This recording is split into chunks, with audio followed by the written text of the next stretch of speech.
Thank you, Joachim, for your astute observation, and I think the survey even reflected the mainstream. I think, especially for the more educated people, that's the way they think about climate change. But of course, if you go down to the village, well, they almost never heard about climate change, you know. Although they probably they would be, or they are now mostly hit or impacted by climate change, but they might never heard about that among uneducated people, persons. Okay, so I will make only a few comments because you have explained very clearly what happened. But the first comment is just Indonesia is very large. If I'm talking about that we have more precipitation now, I'm talking only this place. And last week I was in this area. We still in East Timor or Timor-Leste. They have more precipitation now compared to several years ago.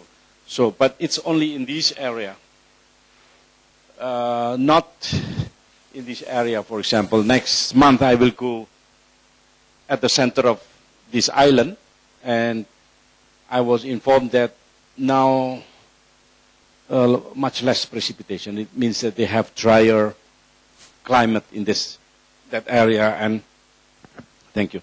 And this is where peatland, where forest fire occurred more frequently. So, and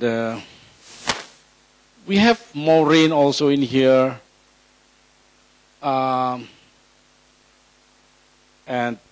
you know, some but drier in here. So we have different hotspots for drought or for flood, you know. And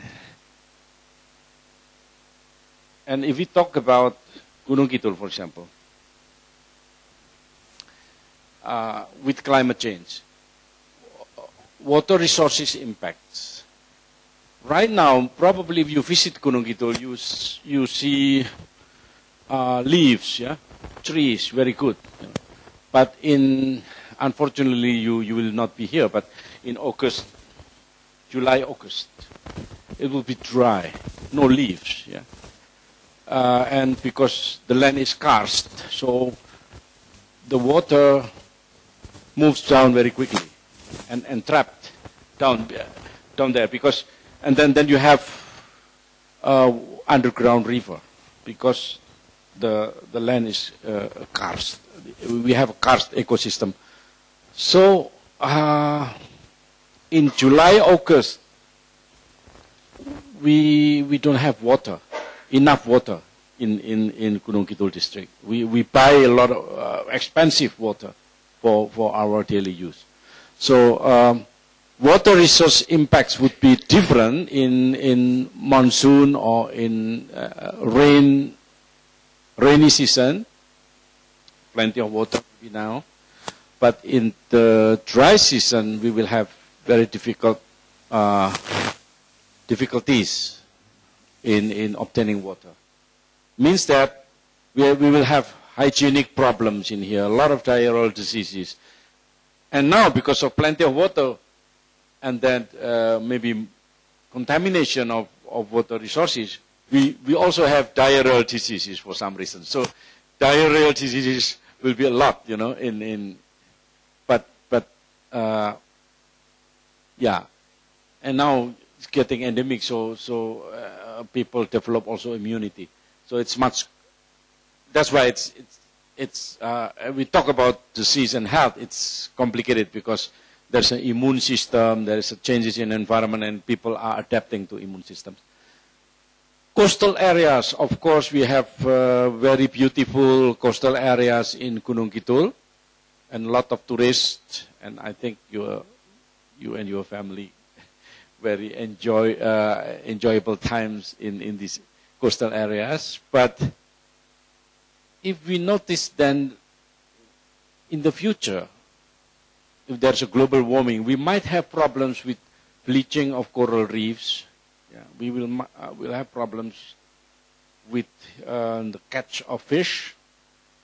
There will be declining fish in these areas. If we are not careful in maintaining the pollution and the bleaching of, especially due to global warming, in 25, 50, 100 years from now.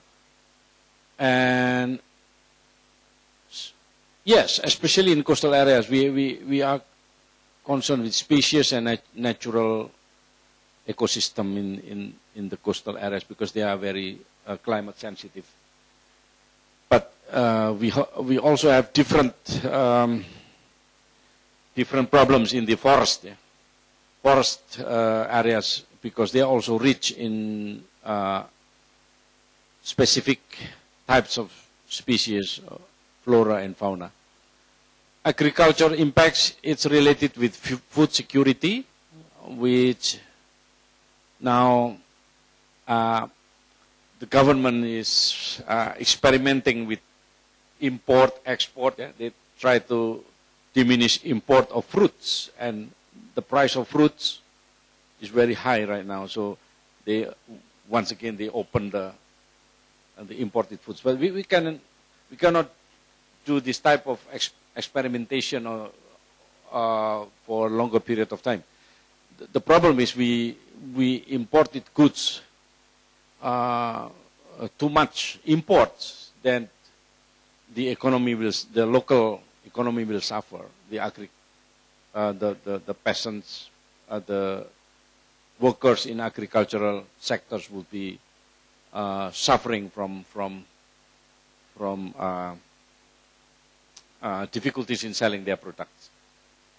So we have different problems from marine, coastal ecosystem, agriculture, and forest. And I have a lot of requests for training about sustainable palm oil.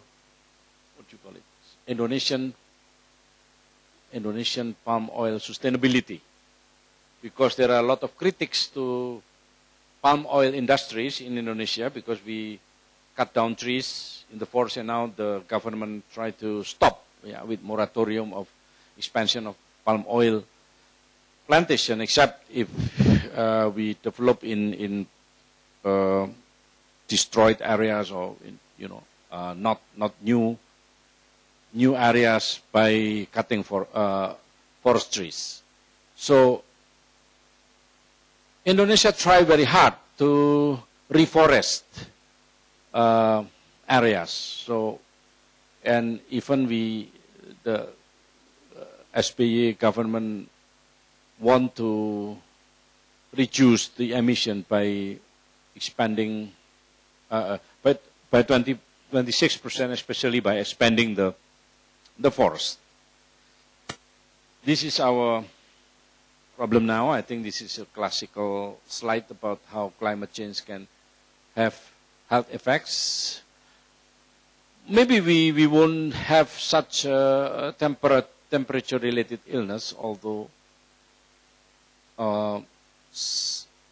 now if you go to Gunung Kidul, it would be hot, especially in dry season, very hot.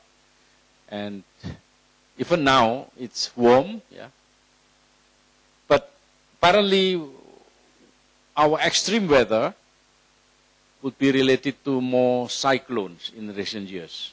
In almost every year, we have a cyclone. Of course, we will have problems with, or we have now air pollution related to climate change, and this is very important. This is under research right now because, I mean, because it will produce impacts to cardiorespiratory problems, and this is not so much studied in Indonesia, understudied. Water and foodborne diseases, of course, we have hepatitis A right now in Sleman, like I talked before, and this is a foodborne disease. Vector and rodent home diseases, we have leptospirosis related to rats. In past 4 years, there have been an increase in leptospirosis in Yogyakarta. It is interesting that malaria and dengue, dengue is increasing nationwide and also in Yogyakarta.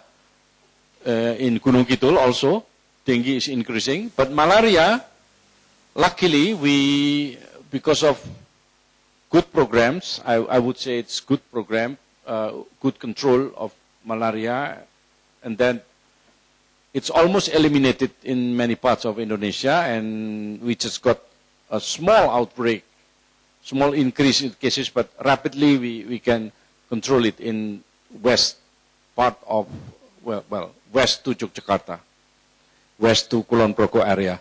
So in Kulon Progo we still have almost zero malaria incidents. Formerly it was endemic areas for malaria. So malaria is probably under control, but dengue is increasing. Psychological effects related to floods, malnutrition, more or less. Right now there's no, not much changes, but since we will have difficulties in food security, it is a threat in the future.